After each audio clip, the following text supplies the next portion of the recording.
புத்தகம் 22வது அதிகாரம் 14வது வசனம். ஆபிரகாம் அந்த இடத்துக்கு யெகோவா ஈரே என்று பெயரிட்டான். அந்த இடத்திற்கு யெகோவா ஈரே என்று பெயரிட்டான். அதனாலே கர்த்தருடைய பர்வதத்தில் பார்த்துக் கொள்ளப்படும். அதனாலே கர்த்தருடைய பர்வதத்தில் பார்த்து கொள்ளப்படும் என்று இந்நாள் வரைக்கும் சொல்லப்பட்டு வருகிறது. இந்த நாட்கள் வரையும் சொல்லப்பட்டது. அல்லேலூயா. இந்த சம்பவங்கள் எல்லாருக்கும் தெளிவாய் தெரியும். இருந்தாலும் அதில் இருக்கிற வேத வெளிச்சத்தை கர்த்தர் நம்மளிடத்தில் பேசுவாராக. அங்கே ஆபிரகாம் சொல்லுகிறான், அந்த இடத்திற்கு யெகோவா ஈர் என்று பெயரிடுகிறான். காரணம் ஏன் பெயரிடுகிறான்? அவனுடைய காரியத்தை எல்லாம் யாரு பார்த்து கொண்டார்? கர்த்தர் பார்த்து கொண்டார். அல்லேலூயா, அல்லேலூயா. ஆபிரகாமுக்கு இப்ப இந்த வசனத்தை அடிப்படையாக வைத்து தான் நம்ம தியானிக்க இருக்கிறோம். ஆபிரகாமுக்கு தேவன் ஏன் யெகோவா ஈராய் மாறினார்? ஏன் நம்ம வாழ்க்கையில் இன்னும் தேவன் யெகோவா ஈரா மாறாமல் இருக்கிறார்? நம்ம வாழ்க்கையில் இன்றும் ஏன் தேவன் காரியங்களை பார்த்து கொள்ளுகிறதில்லை? கடன் என்னை விட்டு மாறவில்லை, பிரச்சனை என்னை விட்டு மாறவில்லை, வியாதி என்னை விட்டு மாறவில்லை, பிள்ளைகளுக்கு நல்ல கல்யாண வாழ்க்கை கிடைக்கவில்லை, கிடைத்தாலும் கைகூடவில்லை, நான் பிரயாசப்படுகிறேன், ஓட்டப்பையில் பொத்தலான பையில் போட்டது போல் எங்களுக்கு மாறி விடுகிறது. நிறைய சம்பாதிக்கிறோம், ஆனால் கடைசியில நாங்கள் வந்து நிற்கும் போது நாங்கள் வெறுமையாய் நிற்கிறோம் என்கிற புலம்பல் நம்மளிடத்தில் இருக்கிறதற்கு காரணம் என்னவென்றால், தேவன் இன்னும் எனக்கு யெகோவா ஈரா மாறவில்லை. அவர் யெகோவா ஈர், அதற்குண்டான காரியம் என்னிடத்தில் மாறவில்லை என்பதுதான். அல்லேலூயா. யெகோவா ஈராய் அவர் மாற வேண்டுமென்றால் முதலாவது அவருடைய வார்த்தைக்கு நான் கீழ்ப்படிய வேண்டும். அல்லேலூயா. அந்த வசனம், அந்த அதிகாரத்தில் 15வது வசனத்துல இந்த 18வது வசனம் வரை படிக்கமா. கர்த்தருடைய தூதனானவர் கூப்பிட்டு பாராமல் ஒப்பு கொடுத்து செய்தபடினால் ஆசீர்வதிக்கவே ஆசீர்வதித்து வானத்து நட்சத்திரங்களைப் போலும் கடற்கரை மணலை போலவும் பெருக பண்ணுவேன் என்றும் வாசல்களை சுதந்தரித்துக் கொள்வார்கள் என்றும் நீ என் சொல்லுக்கு கீழ்ப்படிந்தபடியினால் இந்த சந்ததிக்குள் சகல ஜாதிகளும் ஆசீர்வதிக்கப்படும் என்றார். கைகளை தட்டி கர்த்தருடைய நாமத்தை மகிமைப்படுத்தலாம். ஆண்டவருடைய வார்த்தைக்கு முதலாவது கீழ்ப்படிய நான் பழக வேண்டும். நான் ஆசீர்வாதமாய் இருக்க வேண்டும் என்று விரும்புகிறீர்கள், நன்மைதான். தேவன் எனக்கு எல்லாம் செய்ய வேண்டும் என்று விரும்புகிறீர்கள், நன்மைதான். ஆனால் கர்த்தருடைய வார்த்தைக்கு நான் கீழ்ப்படிந்திருக்கிறேனா? கர்த்தருடைய வார்த்தைக்கு கீழ்ப்படிவது எப்படின்னு நீங்க கேட்பீங்க. பிரசங்க வழியாய் கர்த்தர் பேசலாம், நீங்க வேதம் படிக்கிறது வழியாய் கர்த்தர் பேசலாம், ஏதோ ஒரு காரியத்தின் வழியாய் தேவன் பேசலாம், இல்லைன்னா உங்களுக்குள்ள இருந்து ஆவியானவர் பேசுவார். இதை நீ செய்யக்கூடாதுன்னு சொன்னா நான் செய்யாம இருக்கணும், அதான் கீழ்ப்படிதல். அல்லேலூயா, அல்லேலூயா. முதலாவது வேதம் சொல்லுகிறது, கர்த்தர் அவனுக்கு யெகோவா ஈரா இருந்ததுக்கு ஆரம்பத்தில் இருந்து கடைசி வரையும் கர்த்தருடைய வார்த்தைக்கு சரியாய் அவன் கீழ்ப்படிந்தான். அல்லேலூயா. உங்களுக்கு தெரியும், 12வது அதிகாரம் 1வது வசனம் 2வது வசனம், ஆபிரகாமை நோக்கி உன் தேசத்தையும், யாரு? உன் தேசத்தையும் உன் இனத்தையும் உன் வீட்டையும் விட்டு நான் உனக்கு காண்பிக்கும் தேசத்திற்கு போ. அடுத்த வசனம், பெரிய சாதியாக்கி உன்னை ஆசீர்வதித்து உன் பேரை பெருமைப்படுத்துவே, நீ ஆசீர்வாதமாயிருப்பாய். அல்லேலூயா. எதை விட சொன்னாரு? முதலாவது எதை விட சொன்னாரு? உன் தேசத்தை விடு. இரண்டாவது, அது கூட கஷ்டம். மூணாவது, உன் தகப்பனுடைய வீட்டை விடு. அல்லேலூயா, அல்லேலூயா. உலகத்தோடு வாழ்ந்து கொண்டு இருந்துகிட்டு தேவன் என்னை ஆசீர்வதிக்கவில்லை என்று ஆண்டவரை குறை சொல்லக்கூடாது. நாம் பார்த்தோம், பரிசுத்தம் உள்ளதற்கும் பரிசுத்தம் இல்லாததற்கும் ஒரு வித்தியாசம் இருக்கிறதமா? கர்த்தர் உங்களை வேர்பிரித்திருக்கிறார் என்பதை மறந்து விடாதீர்கள். கர்த்தர் உங்களை என்னையும் பரிசுத்த ஜாதியாய் பார்க்கிறார் என்பதை மறந்து விடாதீர்கள். நான் குந்தி குந்தி நடப்பேன் என்றால், நான் உலகத்திற்கு ஒத்த வேஷம் போடுவேன் என்றால், சொந்தத்திற்காக வேண்டி ஒரு வாழ்க்கை, நண்பர்களுக்காக வேண்டி ஒரு வாழ்க்கை வாழ்வேன் என்றால், சபைக்காக வேண்டி ஒரு வாழ்க்கை வாழ்வேன் என்றால், நிச்சயம் கர்த்தர் யெகோவா ஈரா இருக்கவே மாட்டார். அல்லேலூயா. நான் விட வேண்டிய விஷயத்தை முதலாவது விட வேண்டும். நான் கலைந்து போட வேண்டிய விஷயத்தை முதலாவது கலைந்து போட வேண்டும். சொல்லுகிறார், உன் தேசத்தை விடு, இரண்டாவது உன் இனத்தை விடு, மூன்றாவது உன் வீட்டை விடு. அல்லேலூயா. எத்தனை விசுவாச பிள்ளைகளுக்குள் இன்னைக்கு சாதி வெறி தலைவிரித்து ஆடி கொண்டிருக்கிறது தெரியுமா? எப்படி தேவன் யெகோவா ஈரா இருப்பார். எங்கள்கிட்ட வந்து சொல்றாங்க, ஒரு ஊழியக்காரர் சொல்லும் போது, கர்த்தருடைய சித்தத்திற்கு ஒப்பு கொடுத்து ஒரு பொண்ணை மாப்பிள்ளை பாருங்கன்னு சொன்னா ஓகே, வந்து என்ன சொல்லுவாங்க தெரியுமா? நம்ம சாதியில பார்க்கணும். என்ன சாதியில பார்க்கணும்? என்ன சாதியில பார்க்கணும்? நம்ம சாதியில பார்க்கணும். ரெண்டு விஷயத்துக்கு வந்து நான் கல்யாணம் பண்ணி வைக்க மாட்டேன். ஒண்ணு, நம்ம சாதியில யதார்த்தமா அமைந்தா ஓகே, சாதியில தான் கல்யாணம் பண்ணுவேன், பிள்ளைக்கு 30 வயசு ஆனாலும் பரவாயில்லைன்னு நினைக்கிறான் பாருங்க, அவன் விஷயத்துல தலையிட மாட்டேன். போய் வரதட்சணை கேட்கிறான் பாருங்க, அவன் விஷயத்திலே நான் தலையிட மாட்டேன். ரெண்டையும் நான் சொல்லுவேன், நீ வரதட்சணை கேட்டு ஜாதியில கல்யாணம் பண்ணினா, நான் சாதிக்கு எதிரல்ல, ஆனால் நான் வேதத்தை நேசிக்கிறவன். அல்லேலூயா, அல்லேலூயா. இப்ப யதார்த்தமா உங்க குடும்பத்தில் அமைதுனா தப்பு இல்ல, ஆனால் அமைந்தும் ஜாதியைக்காக வேண்டி நான் தூக்கி திரிவேன் என்றால் இன்னும் நான் வேர்பிரிக்கப்படவில்லை என்றுதான் அர்த்தம். இன்னும் நான் சாகவில்லை, நான் கிறிஸ்துவுக்காக வேண்டி இன்னும் சாகவில்லை. ஆண்டவர் சொல்றார், விடு, அப்பந்தான் நான் உன்னை ஆசீர்வதிக்க முடியும். உன் இனத்தை விடு, உன் வீட்டை விடு, உன் ஜனத்தை விடு, நீ வெளியே வா, அப்பந்தான் ஆசீர்வதிக்க முடியும். ஏனென்றால் என் தேவன் ஒரு அசுத்தத்தில் வச்சு என்னை ஆசீர்வதிப்பது அவருக்கு பிரியமில்லை. என்னை பரிசுத்தமாக்கி ஆசீர்வதிப்பதான் அவருக்கு பிரியம். அல்லேலூயா. அந்த 22வது அதிகாரத்திலே 1ஆம் வசனம் 2ஆம் வசனம் படிங்களேன். இந்த காரியம் நடந்த பின்பு தேவன் ஆபிரகாமை சோதித்தார். எப்படி எனில் அவனை நோக்கி ஆபிரகாமே என்றார். அவன் இதோ அடியேன் என்றான். அவர் புத்திரனும் ஏகசுதனும் நேசகுமாரனுமாகிய ஈசாக்கை இப்பொழுது அழைத்துக்கொண்டு மோரியா தேசத்துக்கு போய் அங்கே நான் உனக்கு குறிக்கும் மலைகள் ஒன்றின் மேல் போய் பலியிடு. யோசிச்சு பாருங்க, எத்தனை வருஷம் பிள்ளை இல்ல அவருக்கு? எத்தனை வருஷம் பிள்ளை இல்ல? கிளனானாய் போகிறவர பிள்ளை இல்ல. இந்த பிள்ளைக்குள்ள தான் நான் ஆசீர்வதிப்பேன்னு சொன்னாரு. இப்ப சொல்றாரு, இவனை கொண்டு போய் வெட்டுங்கிறாரு. இங்க இருக்கிற பெற்றோரை கேட்கிறேன், உங்க பிள்ளைகளை இப்படி கொண்டு போய் பலியிடு சொன்னால் யாராவது கீழ்ப்படிவோமா? ஊழியத்துக்கு பிள்ளைகளை ஒப்பு கொடுங்கன்னு சொன்னாலே ஊழியத்துக்கா ஒரு இழுவாங்க. ஆனால் இங்க ஆபிரகாமுக்கு ஒரு வார்த்தை வருகிறது, உன் பிள்ளைய கொண்டு போய் நான் சொல்ற இடத்துல நீ போய் பலியிடு. ஏதாவது கேள்வி கேட்டாரா அவரு? ஏதாவது பதில் கேட்டாரா ஆண்டவரே? நம்ம என்ன சொல்லுவோம், நீர் இரக்கமில்லாத தேவனா இருப்பீரோ, கொடுத்ததை பறிக்கிறீரே. அவர் கொடுத்ததை பறிக்கவே மாட்டாரு.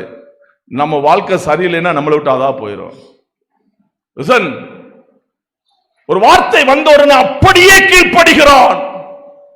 ஒரே பிள்ளை, இதற்கு பின்பு அவனுக்கு சந்ததி இருக்குமா இல்லாதா என்பது அவனுக்கு தெரியாது. ஆனால் அப்படியே கீழ்ப்படிந்து பிள்ளையை கையில் பிடித்துக் கொண்டு கடந்து போனான். அவனுக்கு தான் கர்த்தர் யெகோவா இருப்பார். அல்லேலூயா. எபிரேய ஆக்கியன் எழுதுவார் இந்த காரியத்தை குறித்து 11வது அதிகாரம் 8வது வசனத்தில், விசுவாசத்தினாலே ஆபிரகாம் தன் சுதந்திரமாக பெறப்போற இடத்திற்கு போகும்படி அழைக்கப்பட்ட போது என்ன செஞ்சு கீழ்ப்படிந்து போகிற இடம் என்ன இடம் தெரியாமல் கடந்து போனான். அல்லேலூயா.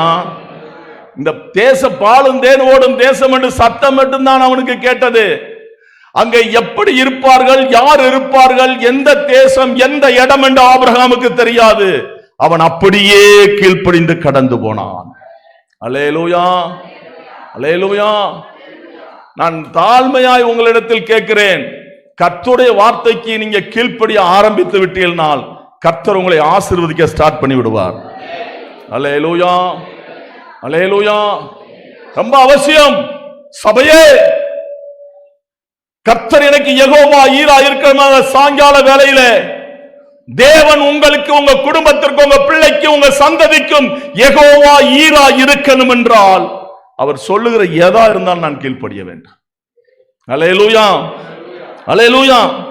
ஆதியாகமம் 26வது அதிகாரத்திலே 2வது வசனத்திலிருந்து 5வது வசனம் வரை கர்த்தர் அவனுக்கு தரிசனமாகி, கர்த்தர் அவனுக்கு தரிசனமாகி, யாருக்கு? யாருக்கு? ஆபிரகாமுக்கா?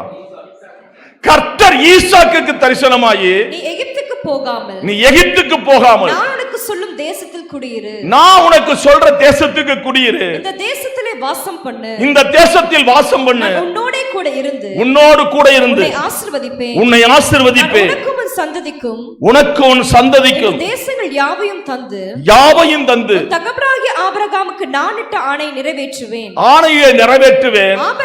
ஆபிரகாம் சொல்லுக்கு கீழ்ப்படிந்து, கைகளை தட்டி ஆண்டவருடைய நாமத்தை மகிமைப்படுத்தலாம்.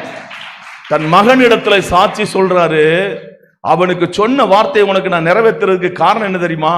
அவன் என் வார்த்தைக்கு அப்படியே கீழ்ப்படிந்தான். அல்லேலூயா, அல்லேலூயா. அவன் மகன்கிட்ட சொல்றாரு, அவன் சொன்ன அத்தனை வார்த்தைக்கும் அப்படியே கீழ்ப்படிந்ததுனாலே அவனுக்கு நான் பண்ணின பிராமிஸ் உனக்கு வந்து பலிக்கும். நீங்க கர்த்தருக்கு கீழ்ப்படிந்தால் உங்க சந்ததிகளை கர்த்தர் ஆசீர்வதிப்பார். அல்லேலூயா. நீங்க கர்த்தருடைய வார்த்தைக்கு கீழ்ப்படியாவிட்டால் சாபம் என்று வேதம் சொல்லுகிறது. கர்த்தருடைய வார்த்தைக்கு கீழ்ப்படியாவிட்டால் சாபம் என்று வேதம் எழுதப்பட்டிருக்கிறது. ஐயா, நான் சாபத்தின் பிள்ளைகள் அல்ல, நாம் ஆசீர்வாதத்தின் சுதந்திரவாளிகள். அல்லேலூயா. உவாகம புஸ்தகம் 11வது அதிகாரம் 27வது வசனமும் 28வது வசனமும்.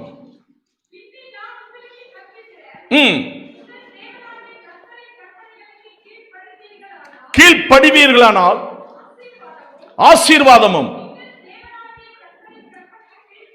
கர்த்தருடைய கற்பனைக்கு கீழ்ப்படியாமல் வலியை விட்டு விலகி பின்பற்றுவீர்களானால் சாபமும் வரும். அல்லேலூயா. கீழ்ப்படிந்தா என்ன வருமா? ஆசீர்வாதம் வரும். கீழ்ப்படியலைனா வருமா வராதா? பைபிள் சொல்லுது, நான் சொல்லல. இந்த 3வது நாள் இந்த பண்டிகையில சாபம் என்று சொல்றேன், நான் சொல்லல. இந்த வேதம் சொல்லுகிறது, கீழ்ப்படியாத குடும்பத்திலே சாபம் வரும் என்று. அல்லேலூயா, அல்லேலூயா. நான் கீழ்ப்படிய முதலாவது கற்றுக்கொள்ளுங்களம்மா, கற்றுக்கொள்ளுங்கள் ஐயா. சபை ஒழுங்குக்கு கீழ்ப்படிய கற்றுக்கொள்ளுங்கள். கர்த்தருடைய வார்த்தைக்கு கீழ்ப்படியா சபை ஒழுங்குக்கு கீழ்ப்படிய வேண்டும். சபை ஆர்டருக்கு நம்ம கீழ்ப்படிய வேண்டும். அப்படி நீங்க கீழ்ப்படிஞ்சு பழகிட்டீங்கன்னா கர்த்தர் உங்களோடு நடக்கிறதை, நீங்கள் கர்த்தரோடு நடக்கிறதை நீங்கள் பார்க்க முடியும். அல்லேலூயா. ரோமர் புஸ்தகம் 5வது அதிகாரம் 19வது வசனம். சீக்கிரம் எடுங்கம்மா. அன்றியும் ஒரே மனுஷனுடைய கீழ்ப்படியாமையினாலே, ஒரே மனுஷனுடைய கீழ்ப்படியாமையினாலே அநேகர் பாவிகளாகப்பட்டது போல. என்னதான் பட்டோம்? அநேகர் பாவி. எந்த மனுஷனுடைய கீழ்ப்படியாமை? ஒரே மனுஷன். எந்த மனுஷனுடைய கீழ்ப்படியாமை? ஆதாமுடைய கீழ்ப்படியாமையினாலே நம்மளாம் எதா பட்டோமா? சொல்லுங்களம்மா. பாவிகளா எண்ணப்பட்டோம். ஒருவருடைய கீழ்ப்படிதனாலே, ஒருவருடைய கீழ்ப்படிதனாலே அநேகர் நீதிமான்களாகப்படுவார்கள். கைகளை தட்டி கர்த்தருடைய நாமத்துக்கு மகிமைப்படுத்தலாம். அல்லேலூயா, அல்லேலூயா. ஒரு மனுஷனுடைய கீழ்ப்படியாமை மொத்த உலகத்தையும் பாவத்துக்கு கொண்டு போனது. ஒருவருடைய தேவகுமாரனுடைய கீழ்ப்படிதல் நம்மளை அத்தனை வரையும் நீதிமானாக்க வைத்திருக்கிறது. அல்லேலூயா. நீங்கள் நீதிமானாய் மாற வேண்டுமானால் கீழ்ப்படிய வேண்டுமா? ஆசீர்வதிக்கப்பட வேண்டும் என்றால் கீழ்ப்படிய வேண்டும். அல்லேலூயா. 1 பேதுரு 3வது அதிகாரம் 20வது வசனத்தை படிங்களேன்.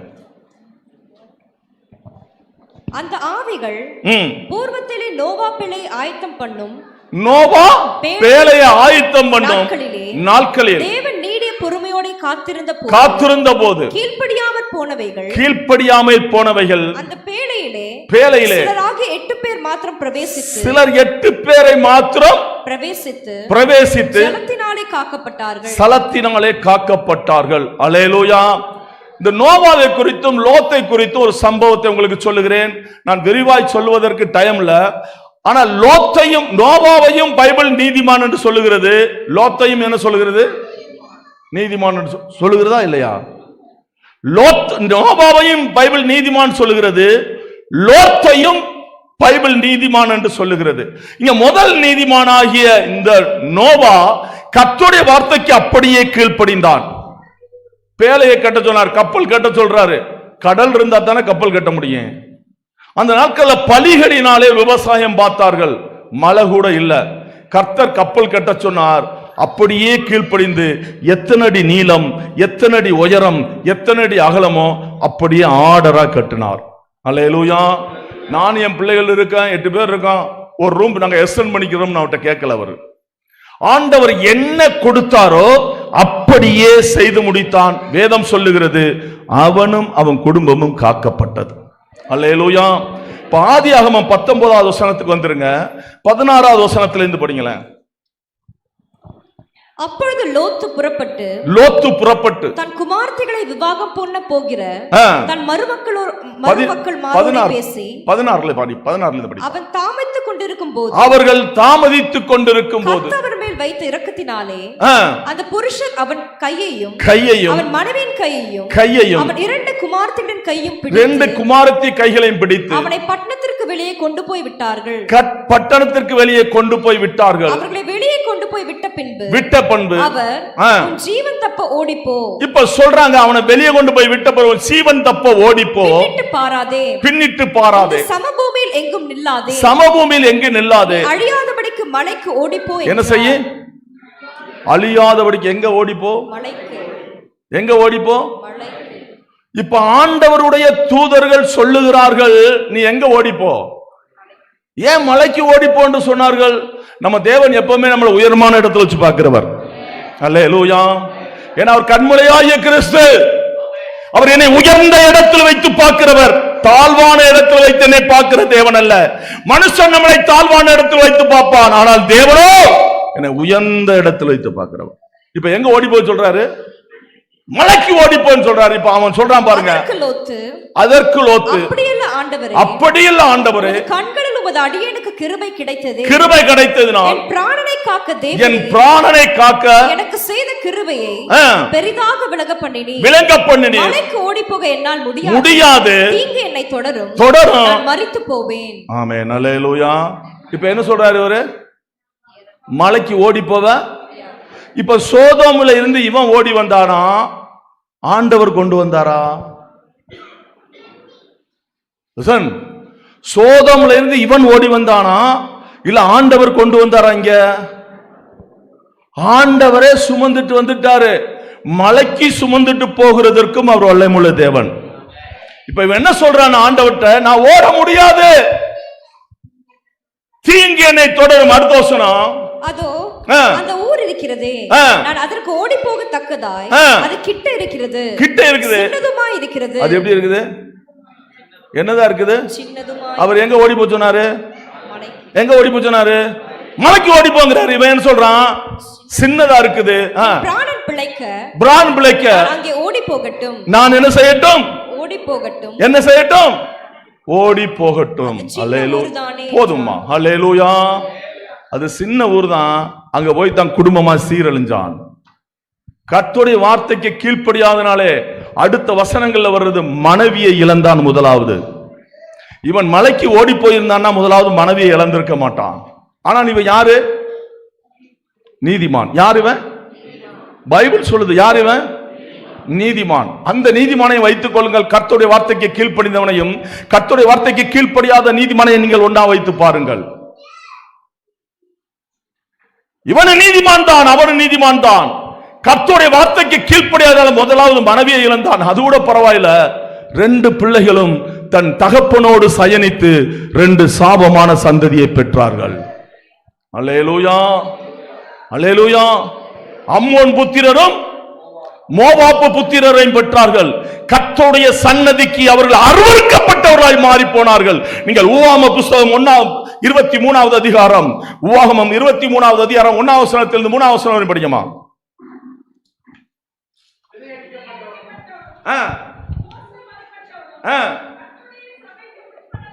ஆகாது யாரோடு சேர்க்கிறார் என்று பாருங்கள். ஆகாது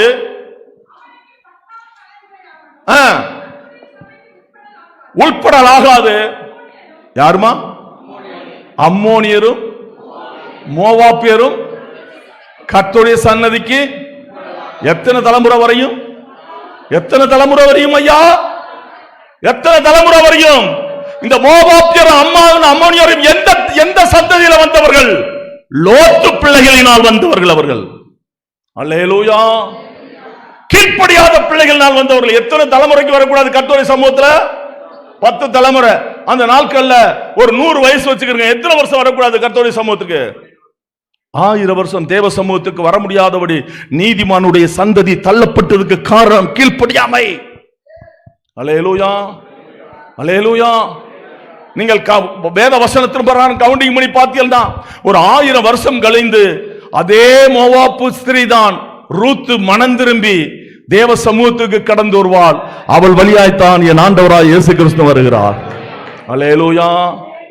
எப்ப அது உடையப்படுது தெரியுமா? எப்பம் ரூத் கீழ்ப்படிந்தாலோ அப்பம் அந்த சந்ததி உடையப்படுகிறது. அல்லேலூயா, அல்லேலூயா. இவன் நீதிமான் தான், அவனு நீதிமான் தான். கர்த்தருடைய வார்த்தைக்கு கீழ்ப்படிந்த நீதிமான் ஆசீர்வதிக்கப்படுகிறான், பெருக பண்ணுகிறான்.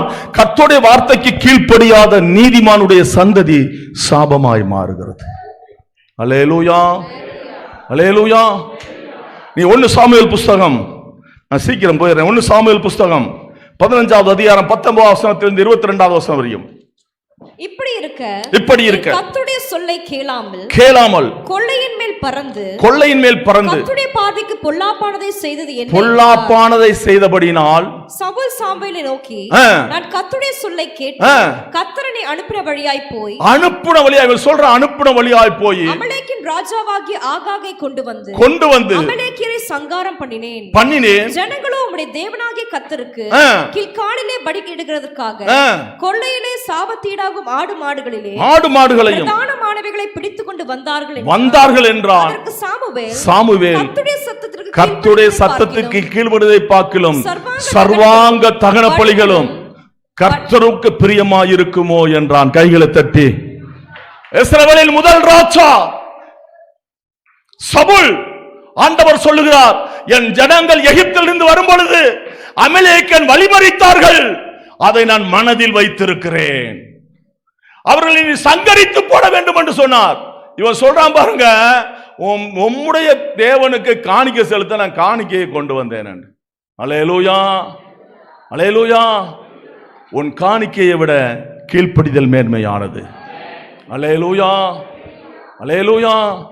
நான் கீழ்ப்படிதலோடு நான் காணிக்கை செலுத்துவனால் தேவன் என்னை அங்கீகரிப்பார். கீழ்ப்படிதலாதபடி காணிக்கை செலுத்தினாலும் கர்த்தர் என்னை அங்கீகரிக்கிறதில்லை வேதத்தின் பிரகாரம். அல்லேலூயா, அல்லேலூயா. எபிரேயர் புஸ்தகம் 13வது அதிகாரம் 7வது வசனம். இன்னொரு காரியத்துக்கு நீங்க கீழ்ப்படிய வேண்டும் என்று வேதம் சொல்லுகிறது. தேவ வசனத்தை உங்களுக்கு போதித்து உங்கள் நடத்தினவர்களை நீங்கள் நினைத்து 17வது வசனம், நன்றாய் சிந்தித்து 17வது வசனம், உங்களை நடத்துகிறவர்கள் ஆத்துமாக்களுக்காக உத்தரவாதம் பண்ணுகிறவர்கள், உங்கள் ஆத்துமாக்களுக்காக உத்தரவாதம் பண்ணுகிறபடியால் விழித்திருக்கிறவர்களாய் காணப்படுகிறார். அவர்கள் துக்கத்தோட அல்ல சந்தோஷத்தோடு அதை செய்யும்படி அவர்களுக்கு கீழ்ப்படிந்து நடங்கள். அல்லேலூயா. கர்த்தருக்கும் கர்த்தருடைய வார்த்தைக்கும் கீழ்ப்படிய வேண்டும். இரண்டாவது, சபையின் ஆர்டருக்கு கீழ்ப்படிய வேண்டும். மூன்றாவது, உங்களை நடத்துகிற ஊழியக்காரர் இரவும் பகலும் உங்களுக்காக வேண்டி கண்ணீர் வடிக்கிறபடினாலே உங்க ஊழியக்காரருக்கு நீங்க கீழ்ப்படிந்திருக்க வேண்டும். அல்லேலூயா, அல்லேலூயா. உங்களுக்காக வேண்டி விண்ணப்பம், நீங்கள் தூங்கினாலும் உங்களுக்காக வேண்டி விண்ணப்பம் பண்ணுகிறவர்கள் ஊழியக்காரர்கள், அவர்களுக்கு நீங்கள் கீழ்ப்படிய வேண்டும் என்று இங்கே இந்த எபிரேய ஆக்கியன் எழுதுகிறார், உங்களுக்கு சந்தோஷமாய் விண்ணப்பம் பண்ணும்படியாய் அவர்களுடைய வார்த்தைக்கு நீங்கள் கீழ்ப்படிய வேண்டும். அப்பதான் கர்த்தர் எனக்கு யெகோவா இருப்பார். அப்படிதான் யெகோவா ஈராயினால் அவர் இருக்க முடியும். முதலாவது கீழ்ப்படிதல், இரண்டாவது என் வாழ்க்கையில விசுவாசம் இருக்க வேண்டும். அல்லேலூயா. ஆதியாகமம் 22வது அதிகாரத்துக்கு வந்துருங்கம்மா. 22வது அதிகாரத்தில் 5வது வசனத்திலிருந்து 8வது வசனம் படி முடியும். அப்பொழுது ஆபிரகாம் வேலைக்காரரை நோக்கி நீங்கள் கழுதையை நிறுத்தி இங்கே காத்திருங்கள், நானும் பிள்ளையாண்டானும் அவ்விடம் மட்டும் போய் தொழுது கொண்டு உங்களிடத்தில் திரும்பி வருவோம் என்றான். கைகளை தட்டி ஆண்டவருடைய நாமத்தை மகிமைப்படுத்தலாம். அல்லேலூயா. ஆண்டவர் என்ன சொன்னாரு? பலியிடு. இவர் என்ன சொல்றாரு? வேலைக்காரன்ட்ட நானும் பிள்ளையாண்டானும் போயிட்டு வருவோம். அல்லேலூயா. அதுல 8வது வசனம் படிக்குமா? அதற்கு ஆபிரகாம் என் மகனே தேவன் நமக்கு தகனபலிக்கான ஆட்டுக்குட்டிகளை பார்த்துக் கொள்வார் என்றான். அல்லேலூயா. இந்த 7வது வசனத்துல அவன் கேட்பான், அப்பா நெருப்பு இருக்கு, கட்டை இருக்கு, ஆட்டுக்குட்டி எங்க? அவர் சொல்லுவாரு, கர்த்தர் பார்த்துக் கொள்வார். அல்லேலூயா. அல்லேலூயா. உங்கள் விசுவாசம் உலகத்தை ஜெயிக்கிற ஜெயமாய் மாறும், மறந்து விடாதீர்கள். அல்லேலூயா. என்ன சிஸ்டர் எப்படி இருக்கிறீங்க? ஏதோ இருக்கிறேன் பாஸ்டர். தொழில் எப்படி இருக்கு? ஏதோ இருக்குது பாஸ்டர். வீட்டுக்காரர் எப்படி இருக்காரு? ஏதோ இருக்கிறேன் பாஸ்டர். ஏதோனா வேதம் சொல்லுகிறது உன்னுடைய விசுவாசம் உலகத்தை ஜெயிக்கும் என்று. அல்லேலூயா. அல்லேலூயா. இஸ்ரவேலில் பலவீனனும் யாராய் சொல்ல கடவானாம்? பலவான் என்று சொல்ல கடவான். அல்லேலூயா. பலவீனம் இருந்தாலும் நான் பலவான் என்று சொல்லி பாருங்கள், கர்த்தர் பலத்தை தருவார். ஆகாரம் இல்லைனாலும் கர்த்தரை ஆசீர்வதித்திருக்கார் சொல்லி பாருங்கள், கர்த்தர் உங்களை ஆசீர்வதிப்பார். பிள்ளைகளை நல்லா இல்லைனாலும் என் பிள்ளை நல்லா இருக்கால் என்று அறிக்கை பண்ணி பாருங்கள், கர்த்தர் உங்களை ஆசீர்வதிப்பார். சொல்றா பிள்ளையாண்டா நான் திரும்பி வருவேன். மகன் கேட்கிறான், என்னப்பா எல்லாம் இருக்குது, ஆட்டுக்குடி எங்க? அவர் பார்த்துக்கிறார். அதுல ஏதாவது அவருக்குள்ள பயமோ இல்லைன்னா அந்த வசனத்தை நீங்க படிச்சு பாருங்க, தடுமாற்றமோ ஆபிரகாமுக்கு இருக்கான்னு பாருங்க. ஒரு தடுமாற்றமும் இல்லை. விசுவாசிக்கிறவன் தடுமாற மாட்டான். அல்லேலூயா. அல்லேலூயா. அல்லேலூயா. விசுவாசிக்கிறவன் ஒருபோதும் தடுமாற மாட்டான். அதான் ரோமர் புஸ்தகத்திலே பவுல் அப்போஸ்தலன் எழுதுவார், 4வது அதிகாரம் 16வது வசனம் படிக்குமா? ஆதலால் சுதந்திரமானது கிருபையினால் உண்டாயிருக்கிறபடிக்கு அது விசுவாசத்தினாலே வருகிறது. விசுவாசத்தினாலே பெறுகிறது. நியாயப்பிரமாணத்தை சார்ந்தவர்களாகிய சந்ததியார் மாத்திரமல்ல, நம் எல்லாருக்கும் தகப்பனாகிய ஆபிரகாமுடைய விசுவாசத்தை சார்ந்தவர்களான சந்ததியாருக்கும் எல்லா சந்ததியாருக்கும் அந்த வாக்குத்தத்தம் நிச்சயமாய் இருக்கும்படி அப்படி வருகிறது. வாக்குத்தத்தம் நிச்சயமாய் இருக்கும்படி. அல்லேலூயா. எனக்கு என்ன விசுவாசம் இருக்க வேண்டுமா தெரியுமா? ஆபிரகாமுடைய விசுவாசம் இருக்கணுமா? 19வது வசனத்துல இருந்து படிக்குமா? அவன் விசுவாசத்தை பலவீனமாய் இருக்கவில்லை. விசுவாசத்துல எப்படி இருக்கல? பலவீனமாய். அப்ப இன்னொரு விசுவாசம் இருக்கு. என்ன விசுவாசம்? பலவீனமா இருக்கலன்னா இன்னொரு விசுவாசம் என்ன இருக்கு? அவன் விசுவாசத்துல எப்படி இருக்கல? நோய்பட்டு இருக்கலைன்னு அர்த்தம். அவன் விசுவாசத்துல பலவீனனா இருக்கல, பலவானா இருந்தான். அல்லேலூயா. அவன் விசுவாசத்துல ஒரு நோயும் இல்ல. அடுத்த வசனம் படியுமா? அவன் ஏறக்குறைய 100 வயது உள்ளவனா இருக்கும். தேவன் வாக்குத்தத்தம் பண்ணினதை நிறைவேற்ற வல்லவராய் இருக்கிறார் என்று முழு நிச்சயமாய் நம்பி. ஆமென். அல்லேலூயா. வாக்குத்தத்தம் பண்ணினதை நிறைவேற்ற வல்லவராய் இருக்கிறார் முழு நிச்சயமா நம்பி தேவனை மகிமைப்படுத்தி விசுவாசத்தில் வல்லவனானான். ஆகையால் அவனுக்கு நீதியாக எண்ணப்பட்டது. அது நீதியாய் அவனுக்கு எண்ணப்பட்டது. அல்லேலூயா. அல்லேலூயா. நீங்க கலாத்தியர் புஸ்தகம் 3வது அதிகாரத்திலே 7வது வசனத்திலிருந்து 9வது வசனம் வரையும்.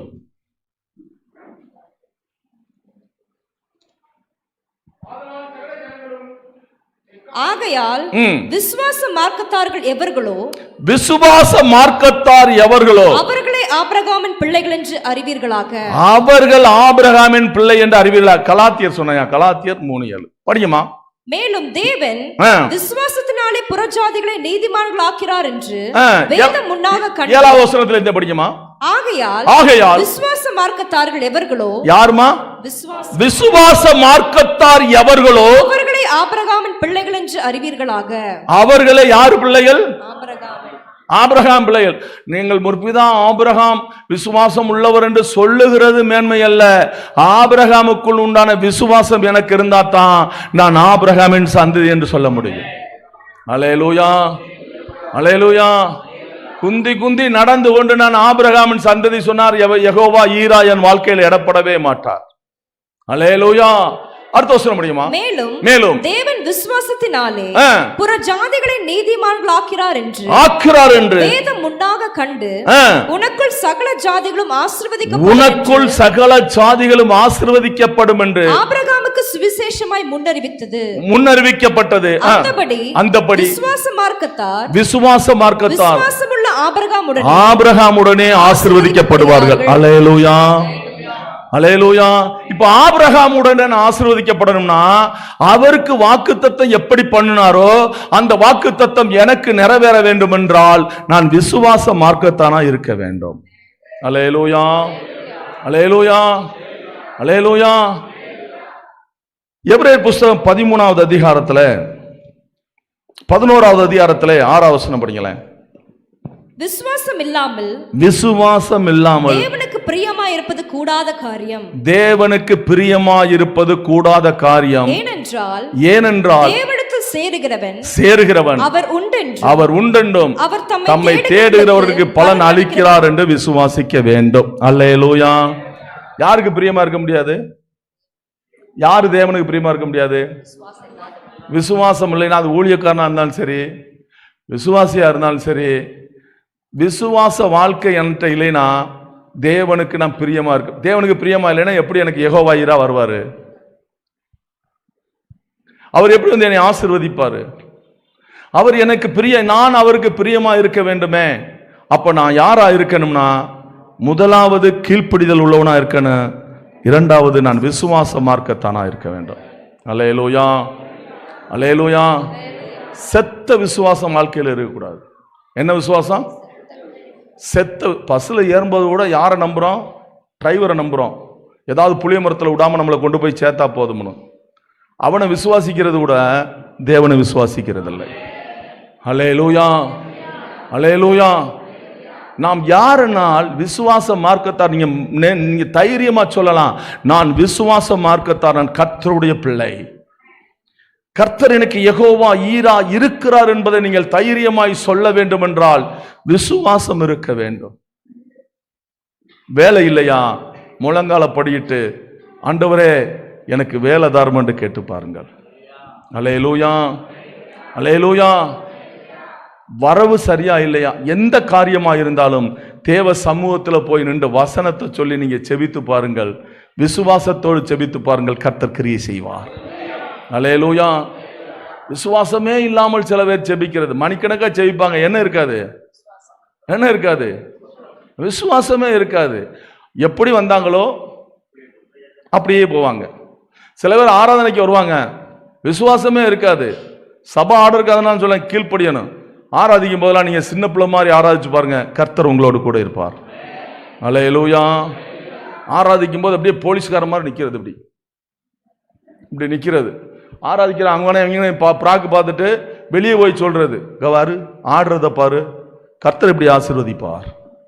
அல்லேலூயா, அல்லேலூயா, அல்லேலூயா. முதலாவது கீழ்ப்படியுங்கள், இரண்டாவது விசுவாசத்தை இல்லைன்னா ஆண்டவர்கிட்ட கேளுங்க. ஒரு தகப்பன் கேட்டார் பாருங்க, பிள்ளை சாக கிடக்குறான், ஆண்டவர் கேட்கிறாரு நான் அவனை குணமாக்கணும், விசுவாசம் இருப்பான. ஒரு வார்த்தை சொன்னா எனக்கு ரொம்ப பிடிக்கும் அந்த வசனம். நான் பல நாள் சோமனி இருக்கேன் அந்த வசனத்தை வச்சு, அதனால சொல்றேன். ஆண்டவர் நான் விசுவாசிக்கிறேன், ஆனா விசுவாசிக்க முடியாதபடி அவிசுவாசம் என்கிட்ட வருது, அதை நீக்கி போடும். அல்லேலூயா, அல்லேலூயா. விசுவாச குறைச்சல் இருந்தா தேவன்கிட்ட கேளுங்க, ஆண்டவரே நான் விசுவாசிக்கிறேன், ஆனா சூழ்நிலை நிமித்தம் என்னால் விசுவாசிக்க முடியாத காலகட்டத்துக்குள்ள நிற்கிறேன். முதலாவது எனக்கு அற்புதம் நடக்குதோ இல்லையோ என் அவிசுவாசத்தை என்னிடத்திலிருந்து எடுத்து போடும். அல்லேலூயா, அல்லேலூயா. விசுவாச குறைச்சலை வச்சுக்கிட்டு நீங்க என்ன கேட்டாலும் கிடைக்கவே கிடைக்காதுமா, கண்டிப்பா கிடைக்காது. ஆனால் விசுவாசத்தோடு நீங்க கேட்பீர்கள், ஆபிரகாமின் தேவன், ஈசாக்கின் தேவன், யாக்கோப்பின் தேவன் என்னுடைய தேவனாய் மாறுவார். அல்லேலூயா. மூன்றாவதாக ஆபிரகாமுடைய நல்ல குணம், அவன் கர்த்தருக்கு பயந்தவன். அல்லேலூயா. 22:12 படிச்சிருங்கம்மா.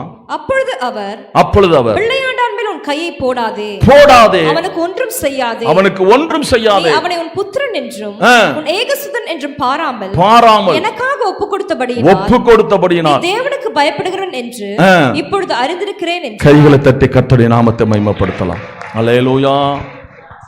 கர்த்தருக்கு பயப்படுறவங்கன்னு சொல்லி மனுஷன் நம்மளுக்கு சாட்சி சொல்லக்கூடாது, ஆண்டவர் சாட்சி சொல்லணும். அல்லேலூயா.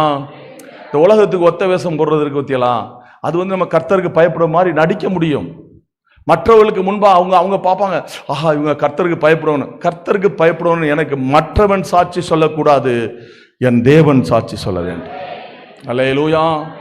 அவர் சொல்றாரு, ஆண்டவரே சொல்றாரு, இது நிமித்தம் நீ எனக்கு பயப்படுங்கிறத நான் தெரிஞ்சிருக்கேன். கர்த்தருக்கு பயப்படும் பயம் வேணும். மனுஷனுக்கு பயப்படும் பயம் கண்ணிய வருவிக்கும். வீட்டில் டாம் டூம்னு டிவி ஓடிக்கிட்டு இருக்கேன், ஊழியக்காரர் உள்ள போன உடனே அந்த ரிமோட்டை அவங்க தேடுதல் இருக்கு, தவழ்ந்து போய் தேடுவாங்க.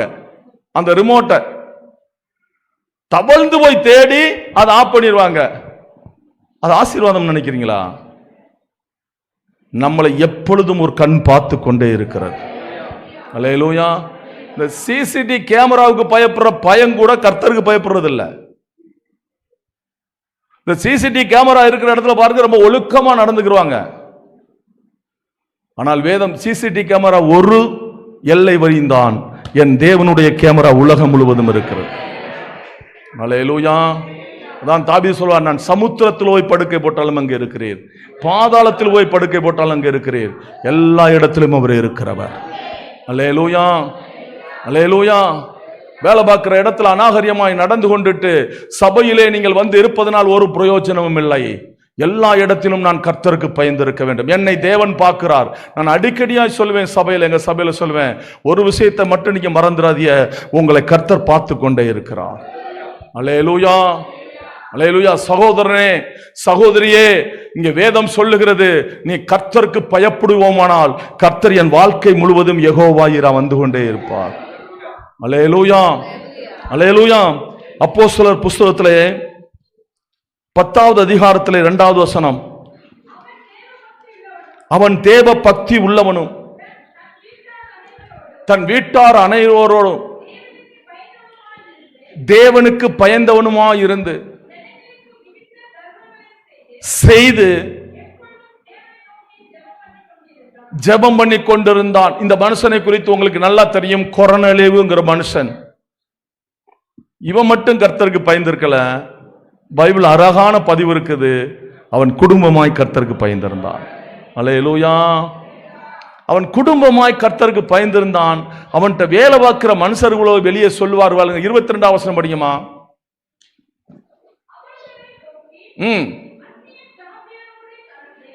அதற்கு அவர்கள், நீதிமானும் தேவனுக்கு பயப்படுகிறவரும் தேவனுக்கு பயந்தவரும் யூத ஜனங்கள் எல்லாராலும் சாட்சி பெற்றவருமாகிய கொர்நேலியும் என்னும் 100க்கு அதிபதி உம்மை வீட்டுக்கு அழைத்து வந்து உம்மால் சொல்லப்படும் வார்த்தைகளை கேட்கும்படி பரிசுத்த தூதனாலே.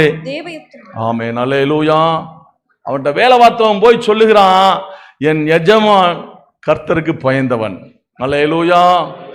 அல்லேலூயா. எலியேசர் போய் சொல்லுகிறான், ஆபிரகாமை பார்த்து, என் எஜமான், என்னுடைய எஜமான் அவர் ஐஸ்வர்ய சம்பந்தரா இருக்கிறார். அல்லேலூயா. இங்க கொர்நேலிய வேலைக்காரன் போய் சொல்லுகிறான், இவன் கர்த்தருக்கு பயந்தவன். அல்லேலூயா. அல்லேலூயா. உங்களோடு வேலை பார்க்கிறவங்க உங்களை கவனிப்பாங்கம்மா. பாருங்க, இந்த உலகத்துல எத்தனை பேர் பாவம் செய்வாங்க, அவங்களை யாரும் கண்டுக்கிற மாட்டாங்க. யாரை கண்டுக்கிட்டு இருப்பாங்க தெரியுமா? சபைக்கு வர நம்மளை ரொம்ப கவனமாய் இந்த உலகமும் கவனித்துக் கொண்டிருக்கும். அல்லேலூயா.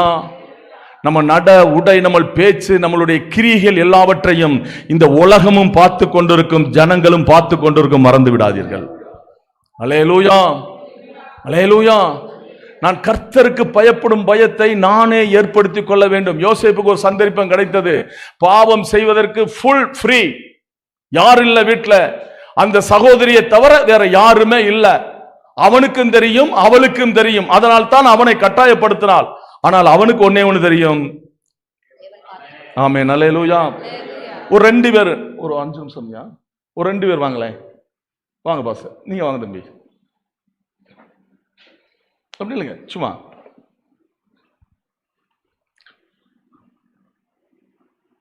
இப்ப யோசேப்பு ஒருத்தரை வச்சுக்கிறங்க, போத்திபால் ஒருத்தனை வச்சுக்கிறங்க, போத்திபால் மனைவி ஒருத்தர் தேவன் வச்சுக்கிறங்க. இப்போ போத்திபால் மனைவி யாரை பார்க்காள்னா யோசேப்பை பார்க்கிறாள். யோசேப்பு யாரை பார்க்காருனா தேவனை பார்க்கிறார். அல்லேலூயா. இவளுடைய பார்வை யார் மேல இருக்குன்னா யோசேப்பு மேல இருக்குது. ஆனா யோசேப்புடைய பார்வை யார் மேல இருக்குன்னா தேவன் மேல இருக்கிறார். நன்றிப்பா. இதான் கர்த்தருக்கு பயப்படும் பயத்தை நான் ஏற்படுத்தி கொள்ள வேண்டும். அல்லேலூயா, அல்லேலூயா. நான் பார்க்கிற வண்ணமா என் தேவன் பார்க்கிறவர் அல்ல. நீங்க தெரிந்து கொள்ளுங்கள், கர்த்தர் என்னை பயமுள்ளவனாய் பரிசுத்தமுள்ளவனாய் பார்க்கிறவர். அல்லேலூயா, அல்லேலூயா. யோபு புஸ்தகம் 1வது அதிகாரம் 9வது வசனம் 10வது வசனமும். அதற்கு சாத்தான் பிரதித்திரமாக, விருதாவா பயந்து நடக்கிறான், அவனையும் அவன் வீட்டையும் எல்லாவற்றையும் சுற்றி வேலியடைக்கவில்லையா? அவன் கையின் கிரியைகளை ஆசீர்வதித்து சம்பத்து தேசத்துல பெருகிட்டு. அல்லேலூயா, அல்லேலூயா. ஏன் தேவன் யோவை வேலி அடைத்தார் என்றால் அவன் கர்த்தருக்கு பயந்தவன். அல்லேலூயா. அவன் சம்பத்து ஏன் பெருகிட்டு என்றால் அவன் கர்த்தருக்கு பயந்தவன். அல்லேலூயா. நான் கர்த்தருக்கு பயந்தால் மட்டும்தான் கர்த்தருடைய பாதுகாப்பு எனக்கு உண்டாகும். கர்த்தருக்கு பயந்தால் மட்டும்தான் என்னை சுற்றி கர்த்தர் வேலி அடைக்க முடியும். அல்லேலூயா. இல்லைனா வேலி அவரே பிரிச்சு விட்டுருவார், பண்ணி நுழையிற மாதிரி பிரிச்சு விட்டுருவார். வேலி அவருக்கு அடைக்கவும் தெரியும், பிரிக்கவும் அவருக்கு தெரியும். அல்லேலூயா. நல்ல கனி கொடுக்கும் என்றுதான் வேலி அடைத்தார். கசப்பான கனி கொடுக்கும் போது என்ன செஞ்சாரு? வேலியை பிரித்தார். அப்படித்தான் கிறிஸ்துவ வாழ்க்கையிலே நான் முதலாவது கீழ்ப்படிந்து 2வது விசுவாசத்தில் நிலைத்திருந்து தேவனுக்கு பயந்திருப்பேன் என்றால் எப்போதும் என்னை சுற்றி அவர் வேலி அடைத்துக் கொண்டே இருப்பார். அல்லேலூயா, அல்லேலூயா. கடைசியாக நீதிமொழி புஸ்தகம் 14 26 27. கர்த்தருக்கு பயப்படுகிறவனுக்கு, கர்த்தருக்கு பயப்படுகிறவனுக்கு திட நம்பிக்கை உண்டு, திட நம்பிக்கை உண்டு. அவன் பிள்ளைகளுக்கு அடைக்கலம் கிடைக்கும். லிசன், யாருக்கு அடைக்கலாம்? பிள்ளைகளுக்கு. நான் ஏற்கனவே உங்கள்ட்ட சொன்னேன், நீங்க கர்த்தருக்கு பயந்து கீழ்ப்படிஞ்செல்லாம் உங்க பிள்ளையை கர்த்தர் காப்பார். நீங்க விசுவாசமா இருந்தீங்கன்னா உங்க பிள்ளையை கர்த்தர் காப்பார். நீங்க கர்த்தருக்கு பயந்தீங்கன்னா உங்க பிள்ளைகளுக்கு அடைக்கலம் கர்த்தராலே கிடைக்கும். போதுமா? அல்லேலூயா, அல்லேலூயா. நான் கர்த்தருக்கு பயப்படுகிற மனுஷனா இருப்பேன் என்றால் என் சந்ததி அடைக்கலம் உள்ள சந்ததியா இருக்கும். இப்ப சொல்லுங்க, கர்த்தர் யெகோவா ஈரா என் வாழ்க்கையில இருக்க வேண்டும் என்றால், அல்லேலூயா, என்னுடைய காரியங்கள் எல்லாம் அவர் பார்த்து கொள்ள வேண்டும் என்றால் நான் எப்படி மாற வேண்டும் என்றால் கீழ்ப்படிய வேண்டும். கர்த்தருக்கும் கீழ்ப்படியணும், சபைக்கும் கீழ்ப்படியணும், ஊழியக்காரனுக்கும் கீழ்ப்படிய வேண்டும். 2வது விசுவாச மார்க்கத்தானாய் நான் வாழ வேண்டும். 3வது நான் கர்த்தருக்கு பயந்திருக்க வேண்டும். அல்லேலூயா, அல்லேலூயா.